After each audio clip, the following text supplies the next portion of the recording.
Social Vultures Okay. centered now. Well, I wasn't. All right. No, but it's fixed. So it's good. No, but that's Well, I wasn't obsessing over it. Yes, Though. you were. I know. You're obsessed. Hi there, YouTube. I'm Craig here with Bill and Antonio, and we are the Social Vultures. And guys, tonight we're going to talk about the one thing that's on everybody's mind: the Force. Lasagna. Oh, sorry. Yeah, go ahead. I love lasagna though, but it's the Force Awakens trailer that was just released last week. What do you guys think? 88 seconds, crash. 88 second video, they crash your internet. It was glorious. You know what? And I always say this. Not a big Star Wars guy, but it completely engaged me. I loved it. Visually, it was absolutely stunning. And you know what? I like these characters. Mm-hmm. You know, I like how this is all shaping up. I was just saying that to Tony that in the previous trailers they'd only showed a little of Daisy Ridley's character. That's so right, I didn't really think anything of it. Mm-hmm. But in this one, the shots of her really had me intrigued. Yeah, yeah. She just looks very compelling just from that trailer. There's something about her that you know she's going to be such an important, probably the most important cog in the wheels. Yeah, yeah. And I like this trailer because it just gives you enough. It's not too overwhelming, it just gives you enough. It satisfies you, but you leave it saying to yourself, oh my gosh, you know it's going to be something fantastic. And what do you say, 16 million IMAX sales already? $16 million in just in IMAX. That's not people who pre-bought regular tickets, which a lot of people would have also done. But yeah, 16 million already in sales. Like that's phenomenal. Yeah. And you know what? It's kind of funny that you just mentioned that because I found that it was a trailer that raised a lot of questions and not so much gave you answers. And you still don't see Luke. You know? You still don't see Luke. No, you don't. They're saving No. Luke. Yeah, and there's a million theories on the internet about all kinds of things in the trailer. Yeah. And I watched one of those breakdowns of frame by frame and whatever, like who's that? And who's that? And what's that?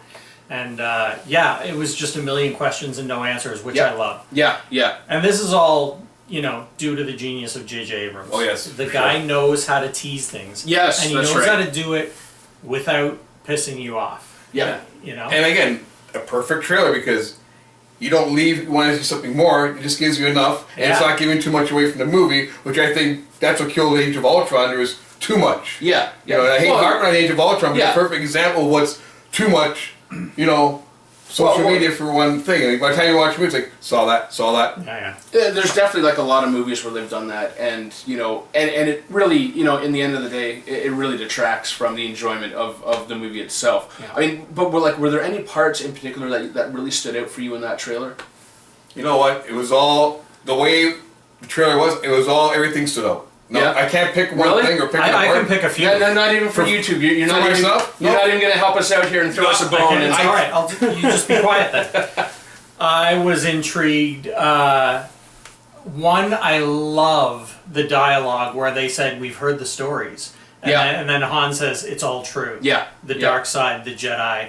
I just love that everything that's our mythology has now become that universe's mythology. Yep, it's cool. Because now all of that is to the characters in the new movie what it is to us. Yeah. Which is awesome. Yeah. Awesome. I mean, for me, look, I'm a big fan of like space combat. So whenever I see those X-wings and those TIE fighters, flying over that snow-filled, mountain landscape, I'm like, this is incredible. And of course, Millennium Falcon and the TIE fighters. Oh, that's as like, well. Oh my God. Well. Yeah. How long are we waiting to see that again? Another, battle.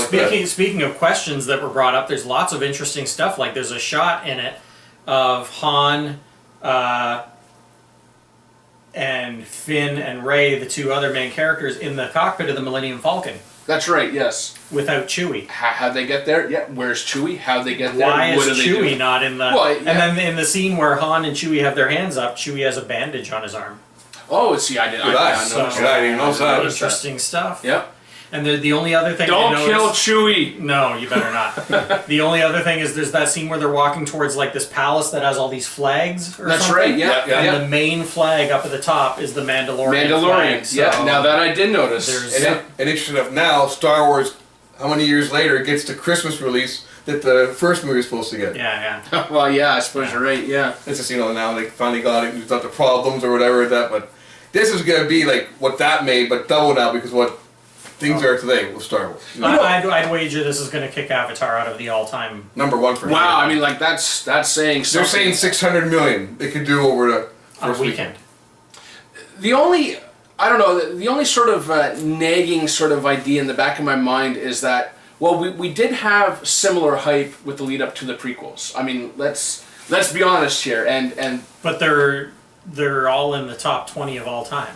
oh, So they still did really well. Fair enough. I mean, And they had no original characters except for a C-3PO. That's right, yeah. I think with the prequels, just watching this trailer, like, okay, you know prequels were coming, and when you watch, I think you take away from the prequel trailers and this trailer, there's more anticipation. You know, then it's like, okay, oh my God, this is a new Star Wars one. I don't think, yeah. it's a different type of hype. Those movies didn't have a sense of something new. They felt just like it's the You're Star right. Wars. Even when you watch them, it's the Star Wars universe you knew. That's a great point. Yeah. Even though it looked different, it had shiny ships and whatever. It still just felt like the Star Wars universe we And already they're telling knew. the This stories doesn't. you kept hearing about. You're right. Yeah. This doesn't. Yeah. And the biggest thing, the biggest miracle that I think Abrams and the team pulled off is that they somehow managed to make it feel new and old and familiar. Yeah.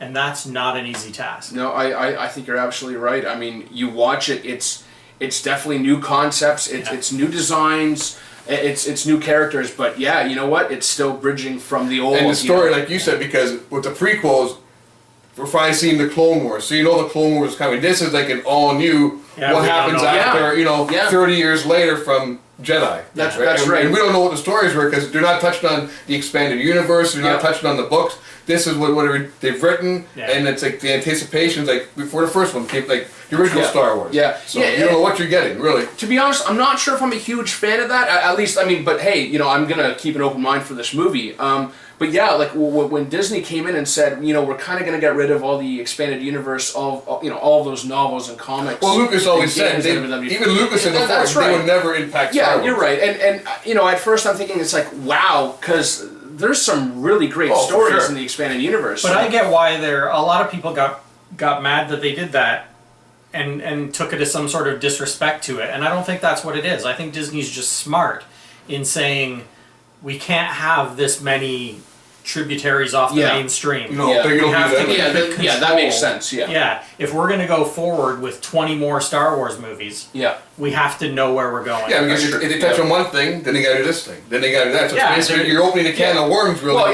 Well, and that's how the expanded universe developed. It was like one or two stories here, and then these people are related somehow, so now we'll have their stories, and these places are now related, so they'll have their stories. I think it's fine that all exists, and that people can always go back and revisit any of that. Yeah. But I think it's smart that if you're starting over and you're starting new, that you have to have a clear vision of where you're going, and I think that's what they were doing when they did that. And again, J.J. Abrams, what he did with Star Trek. I'll say Star Trek, sorry Star Wars people, but I have complete faith. A lot of people were mixed on it, but I really liked it. And I told people I was never a Trekkie until I watched the reboots. Big fan, seeing that what he's going to do with Star Wars. Which for the same reason you liked it and weren't a Trekkie is probably the same reason a lot of Trekkies didn't like it. But look at J.J. Abrams. He gets to two of the biggest space franchises. Yeah. How fortunate no one would ever to do that in your lifetime, to do Star Wars, to do Star Trek. Absolutely. I love Abrams. I just think he's one of the best storytellers we have. I just rewatched Super 8 the other day. And